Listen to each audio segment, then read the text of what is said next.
మాతృదేవోభవ, పితృదేవోభవ, ఆచార్య దేవోభవ. తంత్రజ్యోతిష్యం అనేటువంటి ఈ వీడియోలో భాగంగా మనం ఇప్పుడు మాట్లాడుకోబోయేటువంటి విషయం నరదిష్టి. ఈ నరదిష్టి యుగ యుగాలుగా ప్రతాపం చూపిస్తూ ఉంది సమాజం పైన. మరి నరదిష్టికి నల్ల రాయైనా పగిలిపోతుందని ఎంతోమంది అంటూ ఉంటారు. మరి దీనికి శాశ్వత పరిష్కారం లేదంటే శాశ్వత పరిష్కారం ఉంది, కానీ తరచూ దీనికి సంబంధించినటువంటి చర్యను చేసుకుంటూనే ఉండాలి. మనము ప్రతిరోజు ఒకసారి స్నానం చేస్తే సరిపోతుంది, జీవితాంతం స్నానం చేయమంటే కుదరదు కదా.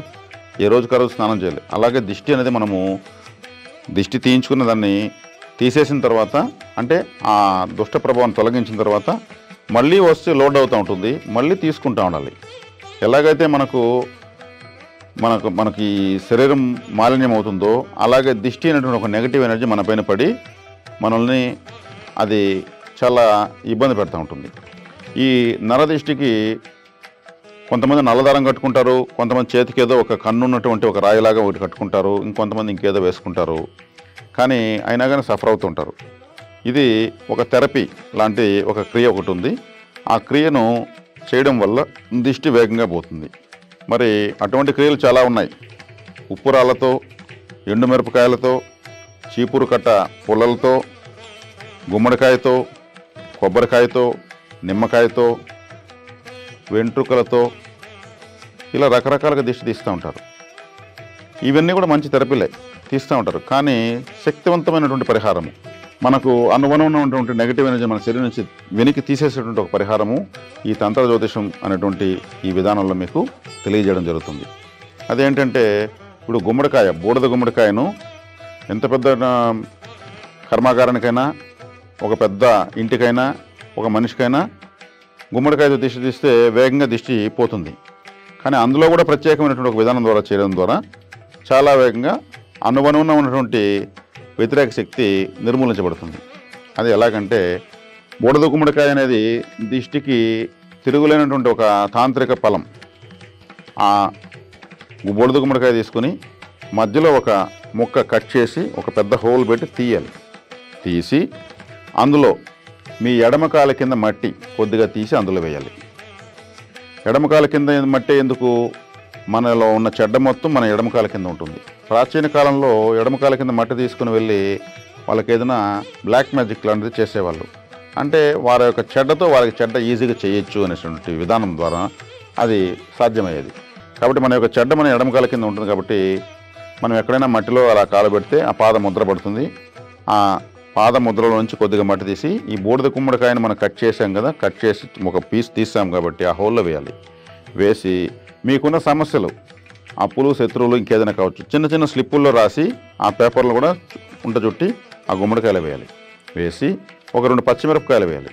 ఎండుమిరపకాయలు దిష్టికి వాడతారు, పచ్చిమిరపకాయలు కూడా వాడచ్చు. ఈ గుమ్మడికాయ లోపల ఈ పచ్చి గుమ్మడికాయలు మనం పెడతాం. పెట్టి దానికి ఈ మూత యథావిధిగా పెట్టేయాలి. దాని లోపల ఉన్నట్టు మీరు ఎవరికి చెప్పాల్సిన అవసరం లేదు. తర్వాత కాటుకను కూడా దిష్టికి వాడతారు. పెండ్లి కొడుకు, పెండ్లి కూతురికి ఒక చుక్క అలా బొగ్గ పైన పెడతారు. అదే ఆ చుక్కే వాళ్ళని కాపాడుతుంది. లేదంటే వచ్చిన ప్రతి ఒక్కరు వాళ్ళనే చూస్తారు, వాళ్ళ కళ్ళు తిరిగి స్టేజ్ పైన పడిపోతారు ఆ చుక్కే లేకపోతే. అంటే జస్ట్ ఒక కాటుక చుక్కకి వాళ్ళు ఆ పెండ్లి మండపం నిలబడగలుగుతారు. అంత శక్తి ఉంటుంది కాటుకు.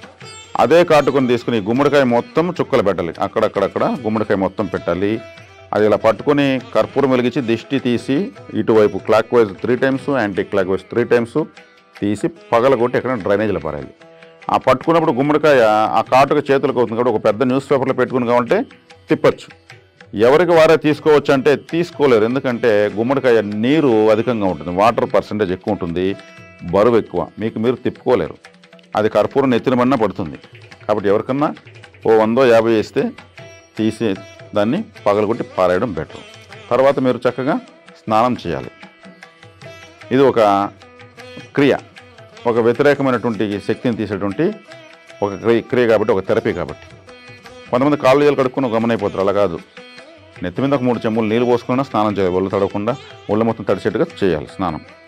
ఇలా అమావాస్య రోజు చేయడం చాలా ముఖ్యం. ఎందుకంటే అమావాస్య చంద్రుడు ఉన్నాడు, మానసికంగా పూర్తిగా ఆ రోజు వీక్గా ఉండేటువంటి రోజు. పౌర్ణమి రోజు ఉద్రేకంగా ఉండేటువంటి రోజు. చంద్రమ మానస జాత అన్నారు. అందుకే చంద్రుడు బలంగా ఉన్న రోజు సముద్రాలు కూడా పొంగుతాయి.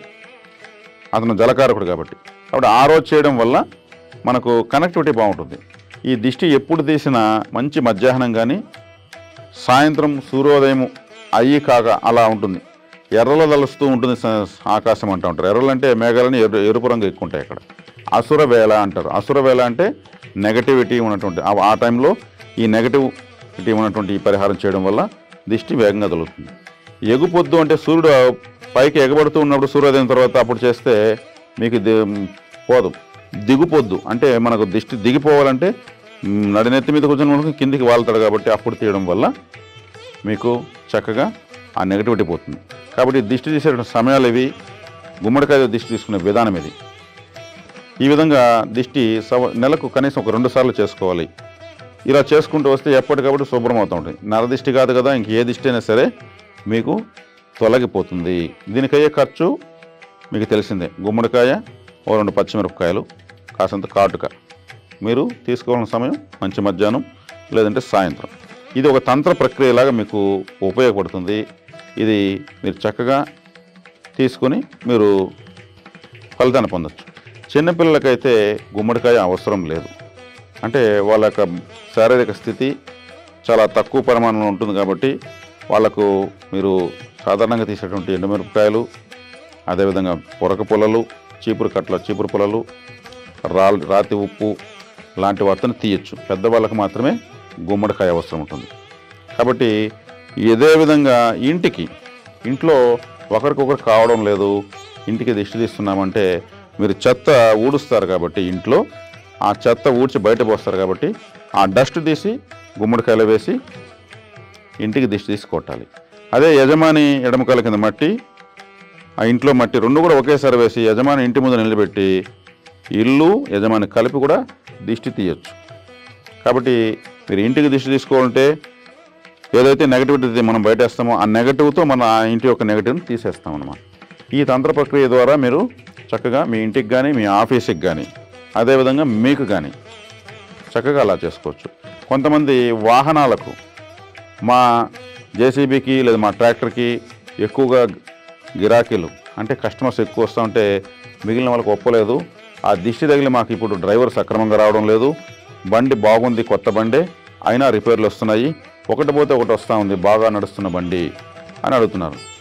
అంటే ఈ వాహనానికి ఎలా తీయాలంటే ఆ టైర్లు ఉంటాయి, ఇవి ఎక్కువగా మాస్ వెహికల్స్, టైర్లలో మట్టి ఉంటుంది. ఆ టైర్లో మట్టి తీసి గుమ్మడికాయలు ఈ విధంగా వేసి ఇదే ప్రక్రియ 2 పచ్చిమిరపకాయలు పెట్టి దాన్ని మూత పెట్టి కాటుకతో చుక్కలు పెట్టి ఆ బండికి ఇదే విధంగా తీసి కొట్టచ్చు. కొడితే దానికి నెగటివిటీ పోతుంది. అలా అమావాస్య రోజు ఖచ్చితంగా చేసుకోవడం మంచిది. తర్వాత అమావాస్య నుంచి మళ్ళీ ఇంకొక 10 రోజుల తర్వాత ఇంకోటి చేసుకోవడం మంచిది. ఎంతో వృధా ఖర్చులు పెడతా ఉంటాం. ఈ దిష్టి అనేటువంటి ఈ థెరపీ కోసం మనం పెట్టే ఖర్చు పెద్ద ఖర్చేం కాదు. కాబట్టి ఇంటికి తీసుకునే విధానము అది వాహనాలకైతే నేను చక్కగా వివరించాను, మనుషులకైతే ఎలా తీసుకోవాలో చెప్పాను. కాబట్టి మీరు మీ వాహనంతో పాటు మీకు కూడా తీసుకోవాలనుకుంటే మీ ఎడమకాల కింద మట్టి, మీ వాహనానికి ఉన్న టైర్లలో మట్టి తీసి గుమ్మడికాయలు వేసి మీరు సీట్లో కూర్చొని మీరు మీ వెహికల్తో కలిపి తీసుకోవచ్చు. ఇది సిస్టమ్. కాబట్టి ఇటువంటి ఐడియాలజీతో మీరు ఈ దిష్టి అనే ప్రక్రియ చేసుకోవడం వల్ల చక్కగా ఉంటుంది. దిష్టి పెట్టకుండా మాత్రం సమాజం ఉండదు. ఈర్ష్య, ద్వేషము, అసూయ ఎలా ఉంటాయో ప్రేమ, అభిమానము, నమ్మకము, గౌరవాలు కూడా అలాగే ఉంటాయి. ఇవి 2 పార్శ్వాలు, వాటి నుంచి మనం తప్పించుకోలేము. కాబట్టి కొంతమంది అభిమానంగా కూడా దిష్టి పెడతారు. చాలా బాగుంది మీది అంటే కూడా వాళ్ళు పాజిటివ్గా మీకు దిష్టి పెట్టినట్టే. ఎవరి రెటీనాల నుంచి ఒక శక్తి వచ్చి మన పైన పడినప్పుడు అది దిష్టి కిందకే అవుతుంది. కాబట్టి దీన్ని మాసానికి 2 సార్లు చేసుకున్న వాళ్ళకి చాలా మంచి ఫలితాలు ఉంటాయి. సంతోషంగా ఉండొచ్చు. శుభం.